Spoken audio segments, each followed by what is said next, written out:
Az őszi parlamenti ciklus során az országgyűlés elfogadta az elszámolási törvényt, amely alapján a bankoknak el kell számolniuk ügyfeleikkel az árfolyamrés semmisége és az egyoldalú szerződés módosítások miatt. A kormány javaslatára az országgyűlés törvényben rögzítette a FAIR bankok rendszerét is, valamint elfogadták a devizahitelek forintosításáról szóló törvényt. Bodó Sándor térségünk országgyűlési képviselőjét a parlament őszi ülés szakaszának legfontosabb döntéseiről, a jövő évi adótörvényekről, költségvetésről és az önkormányzatok gazdálkodásáról kérdeztük. A devizahitelesek kérdését, ahogy már több alkalommal is beszéltük, mindig érdemes egy helyzetben elhelyezni, egy állapotban, hiszen a pillanatnyi kezelés azért az úgy értelmezhető és úgy érthető meg, hogyha látjuk az előzményeket és számolunk a következményekkel is. Az előzményeket ismerjük, kevés, mérsékelt vagy épp elégséges tájékoztatást kaptak annak idején, akik ezt igénybe vették, tudjuk nagyon jól a forint hitelesek véleményét, akik azt mondták, hogy kérem, hát mindenki választhatott. Tehát a múltat ebből a szempontból nem túlságosan érdemes már boncolgatni. Az akkori felelősségvállalás vagy nem felelősségvállalást természetesen nem szabad elfelejtenünk, de most mindenképpen mégis a megoldásra kell törekednünk. Ennyi idő alatt egy ekkora feszültséget, egy ekkora probléma halmazt egyébként nagyon nehéz megoldani, tehát akik azt követelik rajtunk, hogy ez sokkal hamarabb, szinte azonnal kellett volna, azoknak azt kívánom, vagy azt kérem tőlük, hogy csak olvassák végig azt a dokumentációt, ami több teremnyi, ami ebben az ügyben született és elkészült. Talán nincs is olyan ember, aki képes lenne ennek a történetnek minden apró zegétzugát ismerni. A legfontosabb üzenet, hogy ezzel a kérdéssel foglalkoznunk kell, de úgy kell foglalkoznunk, hogy a jogi háttér biztosítva legyen.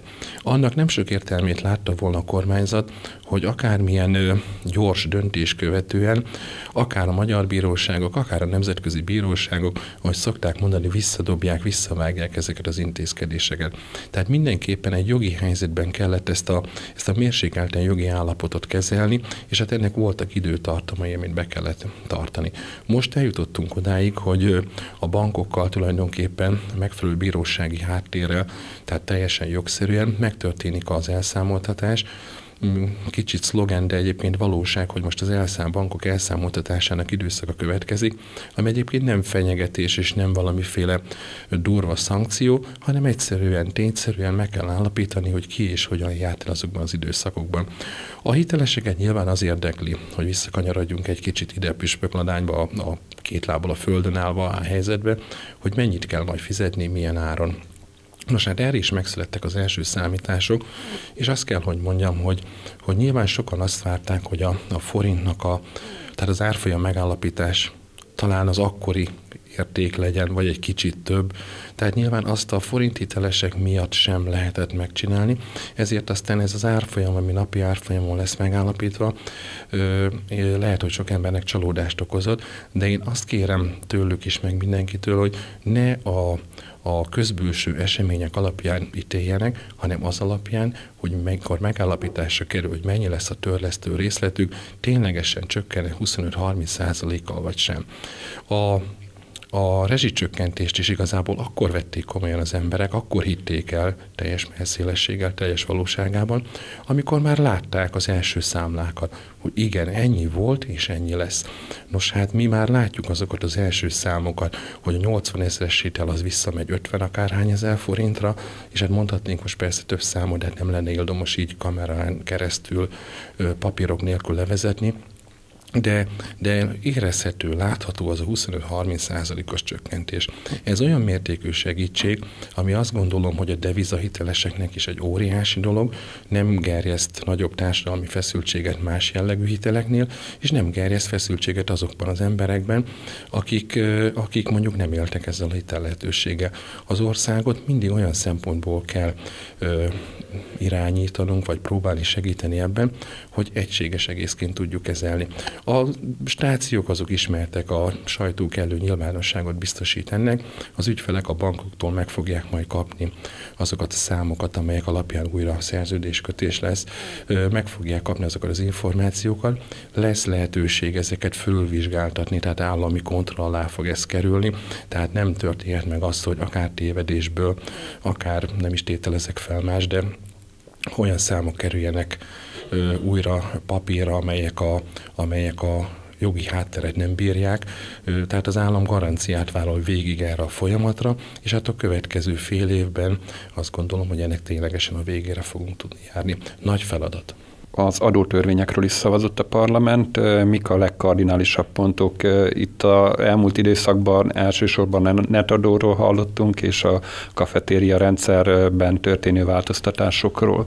Így van, valóban adótörvények, költségvetés, hát ilyenkor ugye, ahogy szokták mondani, soha nincs népszerű kormány, nincs népszerű képviselő, de ha végig gondoljuk, hogy miért is kellenek az adótörvények, hát nyilván az ország működéséhez bevételekre van szükség. A bevételek jó része az adóbevételből történik, tehát semmit sem fogunk tudni elosztani, hogyha ezeket nem szabályozzuk normálisan.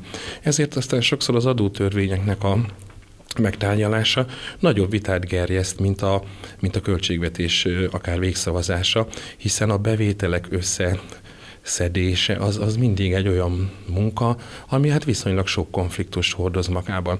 Egyébként itt a konfliktusok részben egyeztetési hibák, részben hangulatkeltés, és hát részben tényleges hibák miatt is adódtak, amelyet látni kell. A távközlési adó ugye az meglehetősen nagy indulatokat gerjesztett.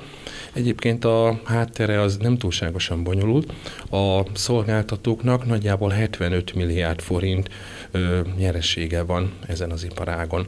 Ez egyébként egy nagyon szép szám, takaros szám, még országos viszonylatban is, és hát a kormányzati szándék az volt, hogy a közös felelősségvállalásból, amit egyébként éveken keresztül gyakoroltunk, és az ország visszajött onnan a szakadék széléről, ahol voltunk.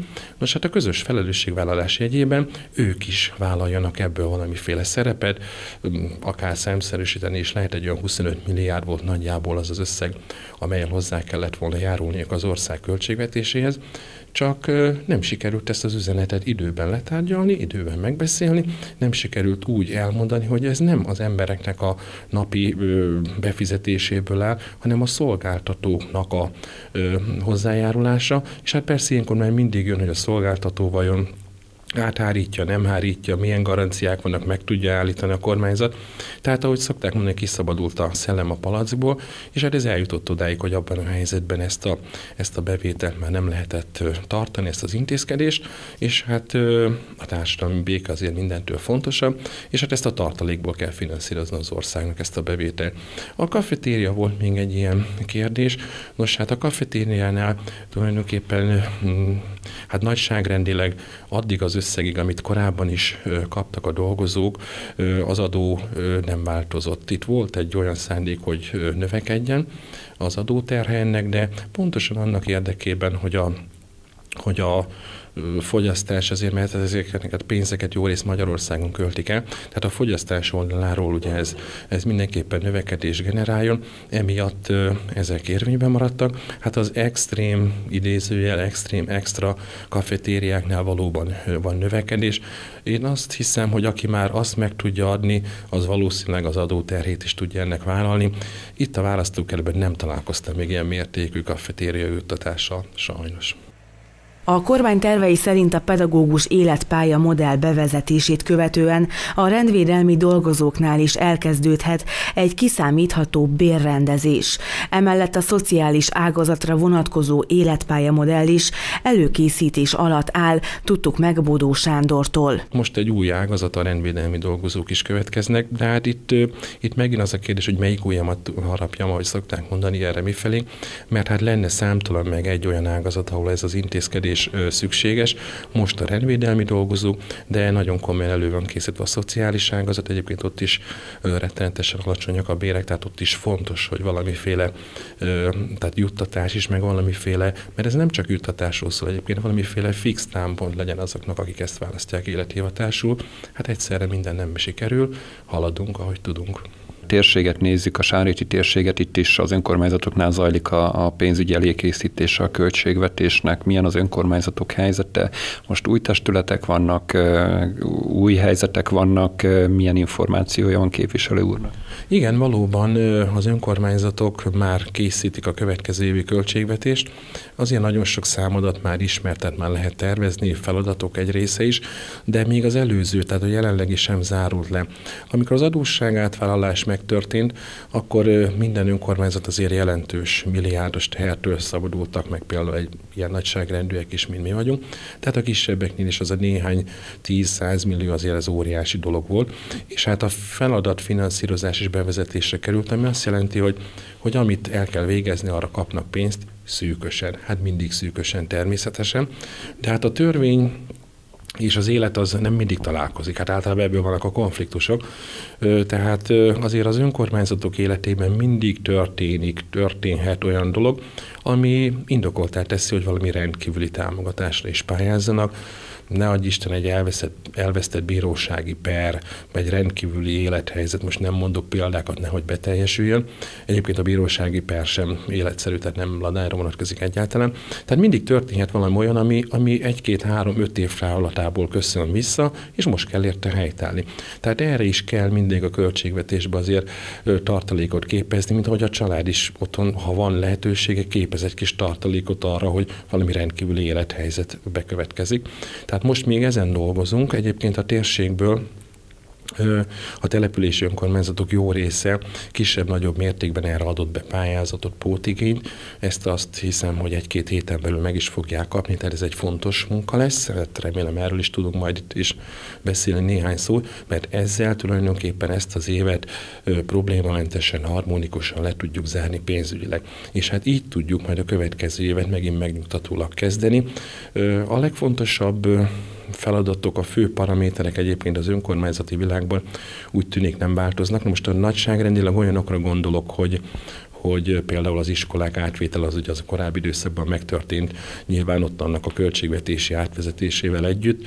A szociális feladatokban lesz némi változás, a közfoglalkoztatásokra már most látszik, hogy nagyobb összeg áll majd rendelkezésre.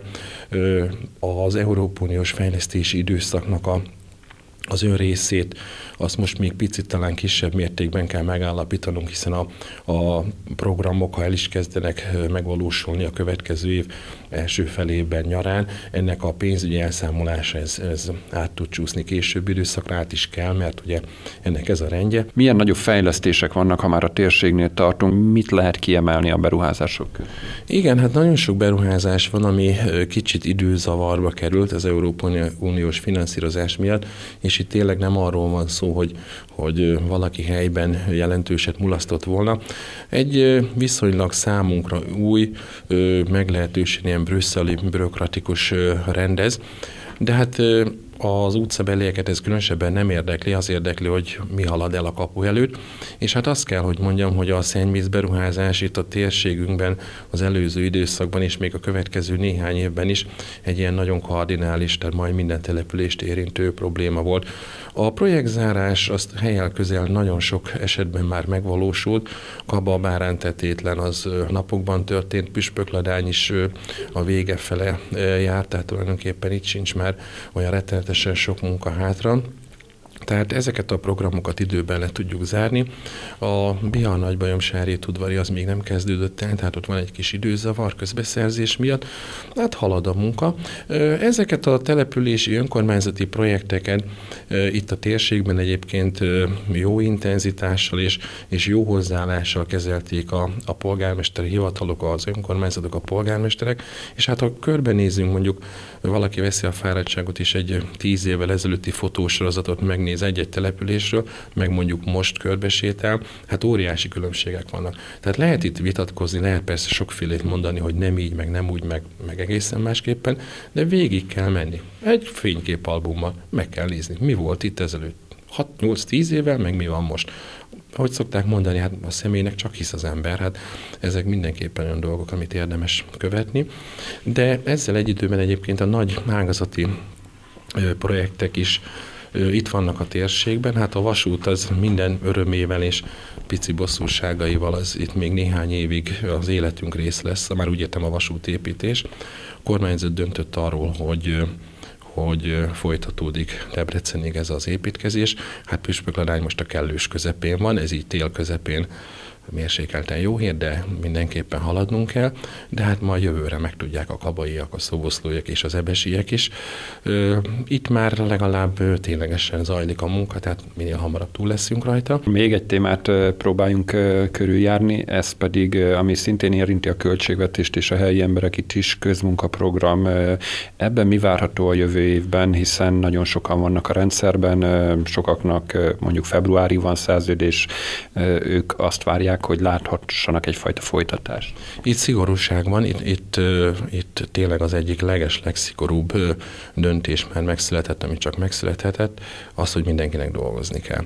Abba az irányba fogunk menni. Szerettük volna már ebben a következő évben bevezetni, hogy a támogatás csak úgy jár annak az illetőnek, ha munkát is vállal érte, de ezzel még nem leszünk készen, az már látszik a következő évben, de most is nem tudom pontosan, hogy hány milliárddal, de jó néhány milliárd, jó néhány 10 milliárddal több van közfoglalkoztatásra, tehát ettől nagyobb mértékű közfoglalkoztatás lesz, mint ami most van, még nem lesz teljes körű, mert a következő évi költségvetés még nem bírja el, de az a cél, hogy munkanélkül senki sem fog juttatást kapni.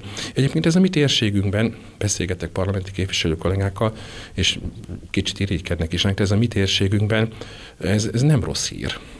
Tehát itt az emberek nyilván szeretnének jobb helyen dolgozni, de a semmitől, vagy a segélytől az is jobb, ha egy normális közfoglalkoztatásban tudnak valami értékteremtőbe benne lenni. Hát az osztrák határ mellett mondjuk nem biztos, hogy örülnek ennek a dolognak, mert hát ott nem tudom, hogy miből élnek, de mondjuk van egy-két tippem, de itt a mi világunkban polgármester kollégákkal is beszélek, jelentkezni szoktak, hogy szeretném, ha behívnának, hogy ez az üzenet, hogy szeretném, ha behívnának, hadd legyek benne én is valamelyik programban. Tehát itt ez egy teljesen nyitott kapu. Hát az tény, hogy az önkormányzatoknak ezzel nagyon sok dolguk lesz, de hát erre őket föl is kell készítenünk, meg részben szerintem föl is vannak. Tehát nyugodtan az az üzenet mindenki felé, hogy aki szeretne, őszintén kívánom, hogy tudjon elhelyezkedni más dimenzióban is, de akinek ez nem sikerül, és szeretne közfoglalkoztatásban, azt be tudják hívni az önkormányzatok a következő évben is.